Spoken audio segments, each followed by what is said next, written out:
Damos la bienvenida en el estudio de los desayunos de 24 horas a Felipe Rivadeneira, presidente del directorio de la Federación Ecuatoriana de Exportadores. Buenos días, Felipe. Bienvenido. Un gusto estar acá. Saludos a todos quienes nos están viendo. Bueno, en la última reunión de la Alianza del Pacífico en Lima, se determinó que este año es el año en el que el Ecuador finalmente será aceptado como miembro de la organización. Y eso ha causado diversas reacciones en nuestro país. Desde la Federación de Exportadores, ¿cuál es la posición frente a esta alternativa, a esta posibilidad que se presenta? Bueno, yo creo que han sido buenas noticias. El hecho de que si tú te pones a pensar en la línea del tiempo, hace 2 años nuestros gobiernos salían en fotos con gobiernos que prácticamente proponen temas totalitarios, donde no hay libertades, donde no hay apertura comercial, donde no hay respeto a la democracia. Ver ahora a un presidente de la República dentro de un grupo de gobiernos donde son gobiernos que justamente todo lo contrario, ¿no? Es decir, promueven el desarrollo, la libertad, la democracia, el progreso, el empleo, el cuidado del medio ambiente, la integración de las personas, la libre movilidad de las personas. Eso es lo que es la Alianza del Pacífico. Y yo creo que hay que hacer un trabajo muy fuerte de informar a la ciudadanía qué es este mecanismo o este foro de integración, porque no es simplemente un acuerdo comercial. Esto va mucho más allá de un acuerdo comercial, en donde el Ecuador está dando un gran paso en el sentido de ponernos a competir con la octava economía mundial, ¿no? Esas son las ligas mayores que es donde va a entrar el país. Yo creo que deberíamos estar emocionados, la verdad, porque vamos a competir en una capacidad muy importante hacia el mundo en todo lo que implica la Alianza del Pacífico. ¿Cuáles son las oportunidades que vemos ahí? Empecemos por el tema de comercial, que digamos que es el más amplio dentro de la organización. ¿Cuáles son esas oportunidades que se ven, por ejemplo, desde la Federación de Exportadores? Bueno, como te decía, ¿no? Es la octava economía mundial, tienes más de 200 millones de personas que consumen con un PIB per cápita de alrededor de $17,000, entonces estás hablando de consumidores que tienen gran capacidad de consumo. El 80% de las exportaciones que nosotros ya mandamos actualmente a la Alianza del Pacífico, es decir, a México, Colombia, Perú y Chile, son productos no tradicionales. Eso es muy importante, es decir, hay mucha capacidad de que las exportaciones no tradicionales sigan creciendo y obviamente el poder consolidar esta oferta exportable, realizar encadenamientos productivos. Te doy un ejemplo, en Lima conversábamos con empresarios de la Asociación de Comercio Exterior de allá y nos mencionaban cómo ellos, los peruanos, hace 10 años prácticamente no sembraban ni un aguacate. No tenían sembríos de aguacate. Se pusieron a hacer encadenamientos productivos en conjunto con México y ahora junto con México son el principal exportador de aguacate a nivel mundial. Esas son las oportunidades que hay que tratar de aprovechar, ¿no? Yo te digo, yo creo que hay que ver muy específicamente aquellos sectores que puedan tener complicaciones. Yo creo que son muy válidas sus preocupaciones. Tienen que estar ellos inmersos en la discusión, tienen que estar ellos inmersos en las negociaciones, porque obviamente van a tener que buscar encadenamientos productivos y mejorar sus estándares para poder competir a nivel mundial. Y eso yo creo que es muy importante. Sí, y quienes están preocupados son los miembros de la Cámara de la Pequeña y Mediana Empresa de Pichincha, CAPEIPI, la Cámara de la Industria Automotriz Ecuatoriana y la Federación Ecuatoriana de Industrias de Metal. En el caso, por ejemplo, de los vehículos, ellos dicen que mientras al Ecuador ingresan los vehículos con altos aranceles, con tasas especiales, es decir, aquí un vehículo cuesta por lo menos el doble de lo que puede costar en Estados Unidos o en otros países. Entonces, que competir así con otros países de la Alianza del Pacífico va a ser muy difícil. Entonces ahí se sienten en desventaja. ¿Qué se puede hacer, por ejemplo, en ese caso? Bueno, tienen toda la razón para empezar. Toda la razón para empezar, es decir, aquí tú compras, pagas un auto, terminas comprando 2 en realidad. Exactamente. Imagínate lo que la gente o el ciudadano común pudiera hacer con ese recurso que se ahorraría en gastar en un auto, pudiera invertir en, o sea, en negocios, en emprendimientos, etcétera. Yo creo que es algo que tenemos que trabajar, pero por eso te decía que yo creo que es una muy buena noticia, es una muy buena oportunidad, porque esto nos va a obligar a hacer tener una eficiencia, no solo desde el sector privado, sino también desde el sector público. ¿En qué sentido? Esos aranceles para este sector tienen que eliminarse, tienen que entrar a competir en igualdad de condiciones, pero no lo uno quita lo otro. Es decir, tenemos que trabajar paralelamente. Yo, como he hablado con los miembros de estas instituciones y les he mencionado, oigan, yo creo que esto es una gran oportunidad, porque si el Estado va ahí, no les puede dejar desprotegidos. No podemos entrar a competir en desigualdad de condiciones, y yo más bien yo creo que ese va a ser el punto de partida, ¿no es cierto?, el kickoff, para que la economía se sincere, estos aranceles desaparezcan, estos sobreimpuestos desaparezcan. ¿Y quién va a ser el beneficiado, Janet? Va a ser el ciudadano común, porque justo lo que tú mencionas, ya no vamos a tener que pagar el doble de precio por un vehículo que deberíamos pagar solo por un valor, ¿no? ¿Qué debería pasar si hablamos de eliminación de impuestos con el ISD? Un punto que empresarios, digamos, nacionales y extranjeros han puesto como un ojo desde hace mucho tiempo por las desventajas que trae para la inversión internacional. Ahora que pensamos pues aprovechar este mercado de 225 millones de personas, 38% de Producto Interno Bruto de América Latina, esos son los datos. ¿Qué debería pasar con ese impuesto que no tiene ningún otro país tampoco? Bueno, yo he sido muy partidario de la eliminación absoluta de ese impuesto. Nunca estuve de acuerdo con ese impuesto. Me parece que es un impuesto que en realidad lo que no permite justamente es el ingreso de las divisas. Pero bueno, ya tienes una estructura montada. Tampoco es tan fácil de coger y mencionar y decir lo eliminamos de golpe, porque eso puede generar algunas consecuencias negativas. Lo que hay que hacer es buscar los mecanismos idóneos de devolución. Por ejemplo, que ese impuesto no sea un impuesto en el cual se convierte en un tema de tener que exportar estos impuestos. Es decir, si tú importas materias primas y bienes de consumo que te sirven para producir, como el caso, por ejemplo, que veíamos del tema de los vehículos o el tema del sector exportador, que ese impuesto no sea trasladado ni al consumidor ni a la exportación. Es decir, que de alguna manera se crucen esos valores. Es decir, si el Estado quiere seguir protegiendo la fuga de capitales, lo que todo el Estado menciona, bueno, que lo proteja, pero que no elimine la posibilidad de que estos impuestos se devuelvan y que no afecten a la competitividad, porque en realidad el gran reto que va a ser en la Alianza del Pacífico, como te digo, va a ser negociar inteligentemente y también empezar a trabajar mucho en la agenda de competitividad, porque sin eso no vamos a sacar el beneficio. El acuerdo, nuevamente, esto es igual que el tema de la Unión Europea.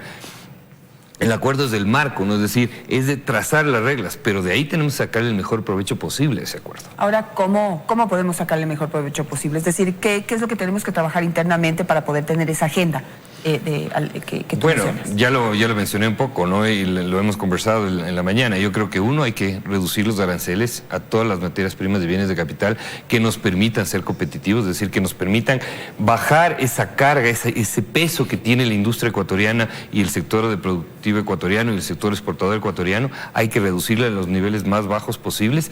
Hay que eliminar todos esas trabas ineficientes o esos requisitos ineficientes que generan que la empresa se dedique a trabajar para cumplir esos temas en vez de estar buscando nuevos mercados, nuevos negocios, etcétera, y también buscar mecanismos de devolución como el tema del impuesto a la salida de divisas y también trazar una línea para irlo desgravando en el tiempo, ¿no? Yo creo que eso es algo que se lo prometió en diciembre del año anterior. Tuvimos una ley en la cual le faculta al ministro de Finanzas a irlo desmontando y lamentablemente, al ser un impuesto que ya no se convirtió tanto en el impuesto de salida de divisas, sino más bien en una fuente importante de financiamiento del presupuesto, nadie lo quiere topar, ¿no? ¿Hay productos que ustedes tengan en la mira que pueden tener oportunidades en este mercado? Sí, totalmente, ¿no? El día de ayer yo veía que hay una balanza, o escuchaba más bien a quienes se oponen al acuerdo o a que el Ecuador ingrese a la Alianza del Pacífico, mencionaban que hay una balanza negativa con México, porque ese es uno de los puntos que hay que negociar. Es decir, nosotros tenemos que hacer un acuerdo comercial con México, profundizar esa relación para poder tener el acceso a miembro pleno. No te olvides que ahora el Ecuador está como un estado asociado. Entonces, para poder ser un miembro pleno de la Alianza del Pacífico necesitamos tener ese acuerdo con México. Y bien, tenemos un déficit de $600 millones. ¿Pero por qué? Porque México prácticamente no deja ingresar casi nada de los productos ecuatorianos. México es un país de una gran capacidad de consumo. Entonces yo creo que ahí tenemos oportunidades en camarón, en atún, tenemos oportunidades en los productos no tradicionales, en flores. Tienes toda la cadena hotelera de resorts que tienen desarrollado en la Riviera Maya, México, donde puedes tú ingresar con muchos productos de delicatessen que tiene el Ecuador la gran capacidad. Entonces yo creo que tenemos una gran alternativa. Hay que hacer ese trabajo, hay que hacer muchas misiones comerciales, hay que explorar más el mercado mexicano, porque uno tiene tiende a equivocarse, ¿no? Dice México está aquí cerca, tenemos el mismo idioma, deberíamos tener la posibilidad de hacer negocios, y la realidad es que el sector ecuatoriano no ha sabido explotar ese mercado porque México también ha sido muy proteccionista con Ecuador, ¿no? Y eso hay que decirlo como hay que decirlo. ¿No han podido ingresar nuestros productos porque no tenemos un acuerdo? Sí, exactamente. Por los aranceles, los requisitos, nos ponen muchos requisitos para arancelarios de etiquetado, etcétera, que no permiten que los productos entren de una manera fácil, ¿no? Entonces, por eso, si tú ves ahorita, tenemos unas exportaciones de alrededor de 180 millones de dólares, en donde los principales productos que van allá son cacao, aceites de grasas vegetales, etcétera, pero no tenemos la gran capacidad. Ellos tienen una industria camaronera que la protegen de una forma muy importante, y ahí tenemos una gran capacidad nosotros con el gran desarrollo que ha hecho nuestro sector camaronero para poder atacar ese mercado. Y esa va a ser una negociación difícil, dura, pero hay el compromiso. Y eso es importante. Hay que aprovechar esta línea del tiempo para el hecho de que los demás países de la Alianza del Pacífico le hayan combinado, entre comillas, a México a negociar con el Ecuador. Yo creo que hay que aprovecharlo, hay que aprovecharlo y negociarlo inteligentemente. Estoy confiado en el equipo negociador del Ecuador. Ya tenemos la experiencia de haber negociado con un monstruo como era Europa, 28 países de destino. Entonces yo creo que podemos sacarle un gran provecho a la negociación con México. En este punto quisiera recordar quiénes son los miembros de la Alianza del Pacífico. Son Colombia, Perú, Chile y México, y Ecuador en este caso busca adherirse. ¿Cuál sería el proceso ya que se pasó este requisito de que la alianza ya plantee la apertura a que el Ecuador sea un país miembro? La próxima cita es en el 2020 y va a ser en Chile. Entonces, ¿cuáles son las expectativas frente a esa próxima reunión? Bueno, yo creo que lo que tenemos que aquí es definir esos términos de referencia, es decir, los mecanismos para que el Ecuador vaya integrándose como miembro pleno. La declaración que hubo en Lima fue justamente eso, es decir, darle al Ecuador una especie como de fast track, es decir, como un camino rápido, expedito, para que el Ecuador pueda incorporarse de forma rápida a ese grupo. La foto, como te digo, es histórica, es decir, ver a los 4 presidentes y luego a nuestro presidente Moreno incorporarse a ese foro y levantar la mano y mencionar los 5, ¿no? Los 5 países, es decir, que ya se le está dando ese mensaje político al mundo de que el Ecuador ya es prácticamente un miembro pleno. Entonces tenemos, como te decía, también negociar con México el acuerdo e ir definiendo algunas cosas. Porque ¿cuánto tiempo podría tomar eso para poder ser ya miembros plenos? En teoría la intención es que en estos 6 meses, es decir, que para esta nueva reunión ya nos anuncien como miembro pleno. Va a depender, como te mencionaba, de la negociación con México, pero también de otros temas. ¿En este año? O sea, sí, con miras a la próxima reunión de la Alianza, ¿ya podríamos negociar con México? ¿Esas son las expectativas? Las expectativas son que para la siguiente reunión, para la siguiente cumbre presidencial de la Alianza del Pacífico, ya tengamos cerrado el acuerdo con México. Y no solo con México, porque lo que te mencionaba, ¿no? La Alianza del Pacífico va mucho más allá también del tema comercial. Hay que ver el tema de la facilitación del comercio, de la integración financiera, las bolsas de valores, la libre movilidad de las personas. Eso es muy importante, la gente no lo menciona. Es decir, que un profesional ecuatoriano pueda ejercer su profesión en México, en Chile, en Colombia, en Perú, sin ninguna limitación. También tenemos que ver todos los compromisos ecológicos, de cambio climático, de economía circular, que se mencionaba. Hubo una discusión muy rica en Lima, donde los presidentes hablaban mucho del tema de la emisión de las huellas de carbono, de cómo sacarle provecho a eso. Es decir, hay una gran cantidad de otros elementos que se tienen que ver. El mensaje que le transmitiría a la ciudadanía es que no caigamos en el discurso de quienes se oponen a todo, porque ya sabemos que esto también es dar papaya a quienes sabemos, porque, claro, ya mencionan que va a haber se pone en riesgo la dolarización, etcétera, etcétera, ¿no? Y ahí hay que tener un poquito de memoria, ¿no? Yo te hago una contrapregunta, Janet. Dime tú, ¿qué empresa ha cerrado o qué empresa quebró después del acuerdo con la Unión Europea? Ninguno. Esos mitos que nos quieren meter, que esos miedos que quieren generar quienes tratan de utilizar estos temas de apertura como plataforma política ya se han ido destruyendo.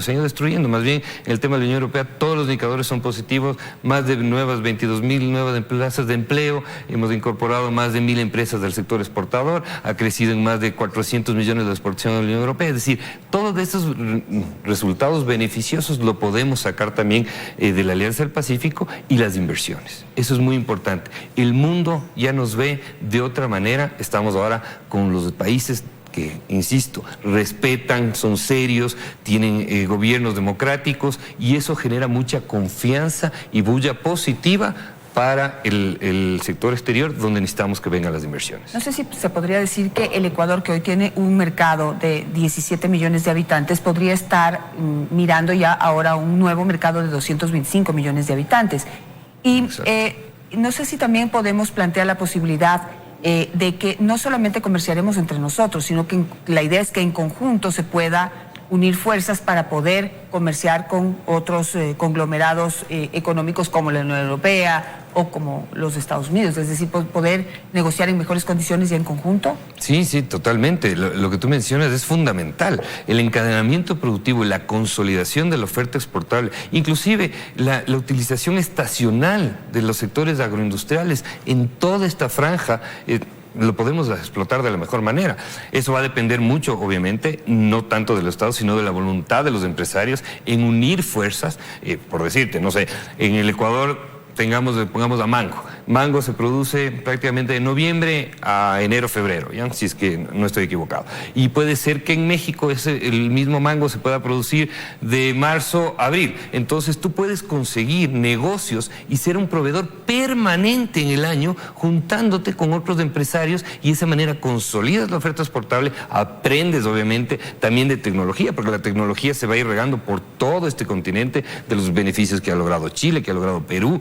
Si tú ves, por ejemplo, la canasta exportable del Perú hace 15 años o hace 10 años, era totalmente diferente, era muy básica, tenían 2 o 3 productos de exportación agroindustrial. Ahora tienen una canasta totalmente diversificada y están siendo líderes con esta unión que puedes tú tener con tus pares, ¿no es cierto?, entre el sector privado, para poder conquistar otros mercados y mercados desafiantes, como puede ser, por ejemplo, la misma China, el mismo Japón, los mismos Estados Unidos, la misma Europa, donde puedes necesitar volúmenes muy grandes para convertirte en líder de exportación de ciertos productos. Hablando de los peros que se ponen en este momento a la unión del Ecuador a la Alianza del Pacífico, por ejemplo, la necesaria eliminación de impuestos que solo hay aquí, que perjudican en este caso al segmento o al sector de vehículos. Pero también la no solo industria... de vehículos, ¿no? Es prácticamente digamos, transversal, ¿no? Ejemplo, No es transversal, ¿no? Pero, ¿cuáles son los retos para los empresarios ecuatorianos? Porque si vamos, por ejemplo, a hacer alianzas con empresarios mexicanos, para volver al ejemplo del mango, me imagino que tenemos que estar al día en producción, tecnología, todo lo que son las nuevas técnicas de producción, ecológicas, orgánicas, no sé, todo lo que le gusta al mundo. No podemos quedarnos atrás y eso implica inversión. Sí, inversión y, como te digo, una gran oportunidad le veo yo. Es decir, la competencia genera excelencia. Es así, si tú no tienes competencia, te quedas muy cómodo con niveles de inversión muy básicos, porque no necesitas arriesgar. En cambio, el momento que te obligan a competir, y si vamos a ir paralelamente entre el tema de la agenda comercial acelerando, pisando el acelerador a fondo, y la parte productiva tendrá que igualarse de esa misma manera, esa misma velocidad, y buscando salir de esa zona de confort para tratar de ser excelentes en todo, en producción, en calidad, en competitividad, en precios. Y eso también le obliga al Estado. El Estado también tendrá que hacer los sacrificios necesarios.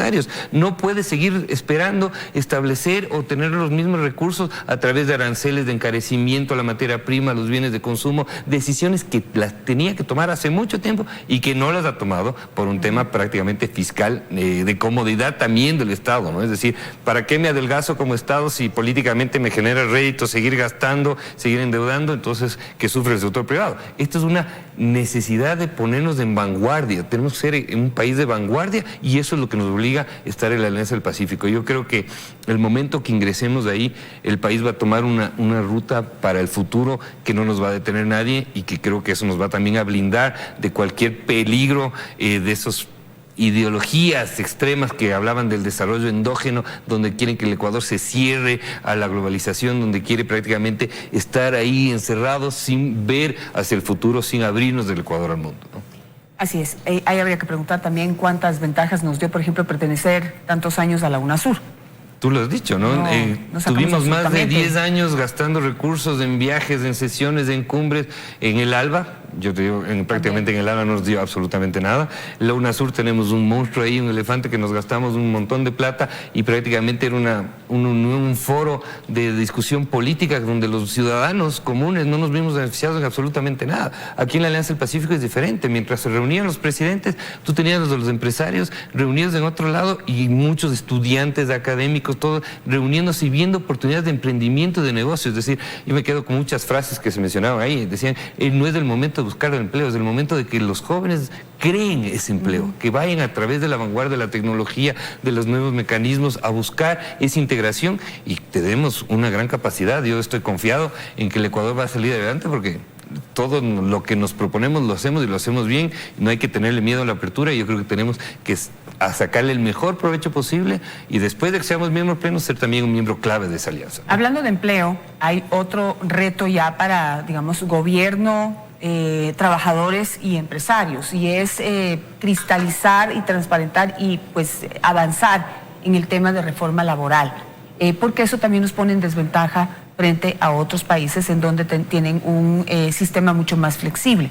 Eso también hay que pensarlo, que pues para poder entrar a competir en igualdad de condiciones también deberíamos tener o contemplar la posibilidad de pues poder dialogar frente a las alternativas que se han presentado para mejorar el empleo. Sí, ahí tenemos un gran desafío. Yo te diría que hay que hablar de un concepto muy importante ahí. Más que temas de hablar de flexibilización, etcétera, yo creo que hay que hablar de un concepto que se llama modernización del trabajo en el Ecuador. Necesitamos modernizar. Yo no soy a favor de precarizar el trabajo, para nada. Yo he sido trabajador bajo relación de dependencia muchos años, es decir, uno como trabajador necesita esa estabilidad, etcétera, pero sí tenemos que buscar mecanismos modernos que permitan estar a la vanguardia de todos los nuevos esquemas de negociación que hay. Y eso es en favor de ¿quién? De los que buscan empleo, de los jóvenes que buscan empleo, de los que estamos tratando de generar ese empleo. No puede ser que un emprendedor en el momento actual o con la estructura actual que tiene el país, tenga que arriesgar su patrimonio, por ejemplo, prenda su auto o vende su vehículo para ponerse un negocio, le va mal y a los 8 o 9 meses, como ya tienes un contrato indefinido, te toca liquidar a los empleados como que hubieran trabajado 3 años y te comiste todo tu riesgo en los empleados que contrataste. Eso no tiene lógica, ¿no? Yo creo que ahí tiene que haber mecanismos modernos en que si vas a emprender un empleo hay una flexibilidad de un contrato plazo de prueba de 2 o 3 años del emprendimiento de acuerdo a montos. Es decir, ¿por qué no podemos sentarnos a discutir estas modernizaciones si eso es a la final en favor de quién? De todos los ecuatorianos. Es muy fácil caer en el tema político, en el tema del empleo, ¿no? Ahí es igual, como te decía, los mitos que hay en el comercio exterior, también el tema del empleo empieza mucho a decir, ahí está, se nos van a violar los derechos adquiridos, la Organización Internacional del Trabajo, etcétera, etcétera, pero para nada. Yo creo que hay que buscar mecanismos de modernización bien establecidos, con controles serios, en donde los ecuatorianos puedan arriesgarse a crear, porque ya pasamos de ese modelo de la dependencia, de que el estudiante universitario salía de la universidad y ¿qué es lo que quería? Ir a trabajar al gobierno, ir a trabajar al Estado, porque el Estado pagaba 3.000, 4.000, 5.000 dólares con esa inflación que se hizo de sueldos.